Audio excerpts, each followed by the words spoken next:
આપ જોઈ રહ્યા છો સ્પાર્ક ટુડે ન્યૂઝ। ધારીના સીપીઆઈની બોલેરો કારને અકસ્માત નડ્યો છે। સુરત બંદોબસ્તમાંથી પરત ફરતી વેળાએ જ પોલીસની આ જે કાર છે બોલેરો કારને અકસ્માત નડ્યો છે।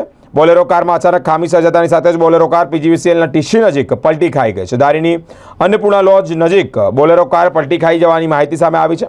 બોલેરો કારમાં સવાર 3 થી 4 પોલીસ કર્મીઓને સામાન્ય ઈજાઓ પણ પહોંચી છે। રાત્રિ તંત્ર દ્વારા ચાલુ આ ડિમોલેશન સમયે જ બોલેરો કાર પલટી ખાઈ હોય તેવી માહિતી સામે આવી છે।